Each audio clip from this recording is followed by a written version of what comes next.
பூர்வாங்க அத்துணை உழைப்புகளும் நல்கிய மரியாதைக்குரிய துப்புரவு ஆய்வாளர் அவர்களே, நகராட்சி பொறியாளர் அவர்களே, வருவாய் ஆய்வாளர் அவர்களே, நகரமைப்பு ஆய்வாளர் அவர்களே மற்றும் என்னுடன் பணியாற்றி கொண்டிருக்கின்ற அத்துணை அலுவலர்களே, பணியாளர்களே, உங்கள் அனைவருக்கும் எனது முதற்கண் நன்றியினை தெரிவித்துக் கொள்கிறேன். அது மாத்திரமல்ல, செங்கோட்டையிலே பிறந்து செங்கோட்டையிலே படித்து செங்கோட்டையிலேயே பணி நியமனம் பெற்ற முதல் நபர் நானாகத்தான் இருப்பேன்.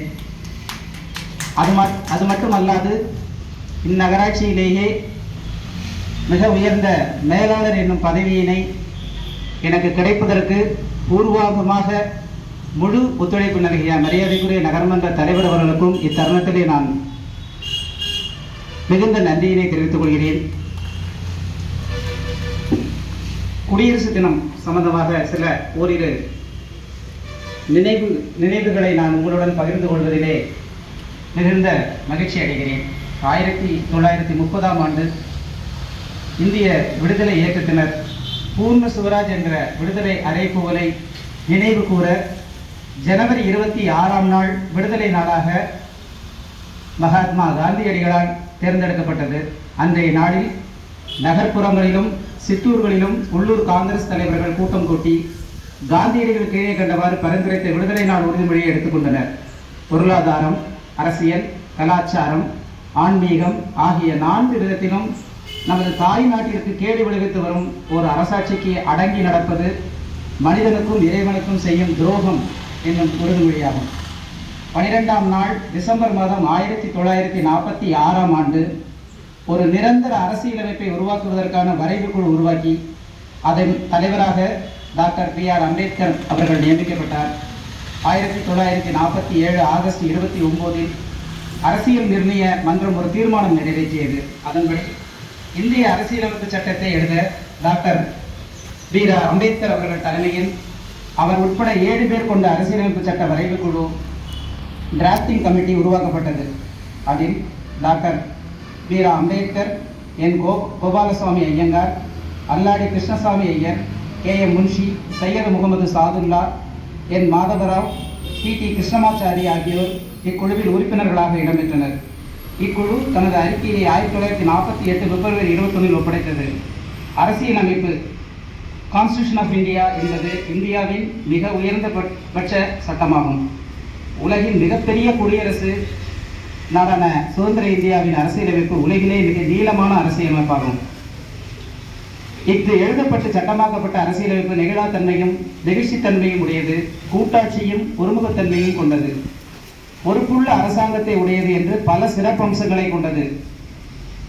இங்கு அடிப்படை அரசியல் கொள்கைகள், அரசாங்க நிறுவனங்களின் கட்டமைப்பு நடைமுறைகள், சக்திகள் மற்றும் அடிப்படை உரிமைகள், உத்தரவு கொள்கையை, குடிமக்களின் கடமைகள் ஆகியவற்றின் கட்டமைப்புகளை உள்ளடக்கியது. இதுதான் இதுவரை உலக நாடுகளின் இடையே எழுதப்பட்ட மிக நீண்ட அரசியல் அமைப்பாகும். இதில் மொத்தம் 25 பிரிவுகள், 12 அட்டவணைகள், 104 திருத்தங்கள், 448 உட்பிரிவுகள் ஆர்டிகல்ஸ் மற்றும் 1,17,369 சொற்கள் உள்ளன. இது ஆங்கில பதிப்பை தவிர ஒரு அதிகாரப்பூர்வ இந்தி மொழிபெயர்ப்பினையும் கொண்டுள்ளது. இந்திய அரசியலமைப்பை உருவாக்கும் பணி 29 ஆகஸ்ட் 1947 அன்று முதல் இந்திய அரசமைப்பு நிர்ணய மன்றத்தால் தொடங்கப்பட்டது. முழுமையடைந்த அரசியலமைப்பு 1950ஆம் ஆண்டு ஜனவரி 26 அன்று நடைமுறைக்கு வந்தது. 1930 முழு தன்னாட்சி சார்ந்த நினைவாக தேர்வு செய்யப்பட்டது. இதன் மூலம் இந்தியா ஒரு ஒருங்கிணைந்த தன்னாட்சி கொண்ட குடியரசின் மக்களாட்சி கோட்பாட்டின்படி வழிநடத்துகின்ற நாடாக அறிவித்துக் கொண்டது. நடைமுறைக்கு வந்த பிறகு அதுவரை நாட்டின் அடிப்படை நிர்வாக ஆவணமாக இருந்த இந்திய அரசு சட்டம் 1935 என்னும் சட்டத்திற்கு பதில் இந்திய அரசியலமைப்பு நாட்டின் அடிப்படை நிர்வாக ஆவணமாக மாற்றியது.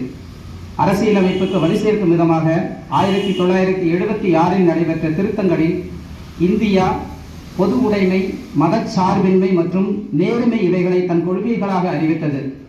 இந்தியா தனது அரசியலமைப்பின் ஏற்பை ஒவ்வொரு ஆண்டும் ஜனவரி 26ஆம் தேதி குடியரசு நாளாக கொண்டாடப்படுகிறது.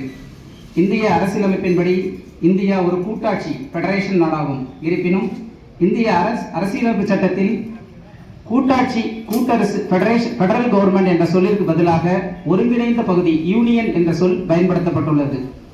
இந்திய அரசியலமைப்பின் முகப்புரை இறையாண்மையுடைய மக்களாட்சி, சமதர்ம சுதந்திர குடியரசு என்றும் இந்திய ஒன்றியம் என்றும் இந்தியா பெயரிடப்பட்டுள்ளது. இச்சட்ட தொகுப்பின் முழு புரிதலையும் தரும்படி அமைக்கப்பட்டுள்ளது.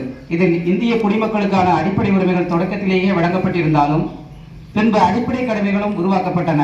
இந்திய அரசியலமைப்பின் தனிச்சிறப்புகளில் அடிப்படை உரிமைகளும் அடங்கும். நவம்பர் 4 அரசியல் நிர்ணய மன்றத்திற்கு ஒப்படைக்கப்பட்ட இவ்வறிக்கை முழு வடிவம் பெற்று 1949 நவம்பர் 26 அரசியல் நிர்ணய மன்றத்தின் தலைவர் ராஜேந்திர பிரசாத்தின் கையொப்பம் பெற்றது. ஜனவரி 24 நடைபெற்ற அரசியல் நிர்ணய மன்றத்தின் கடைசி கூட்டத்தில் சுதந்திர இந்தியாவின் முதல் குடியரசுத் தலைவராக ராஜேந்திர பிரசாத் தேர்ந்தெடுக்கப்பட்டார். பொது திறந்த அமர்வுகளில் சந்தித்து அரசியலமைப்பின் ஏற்புக்கு முன்னதாக பல விவாதங்கள் நடைபெற்றன.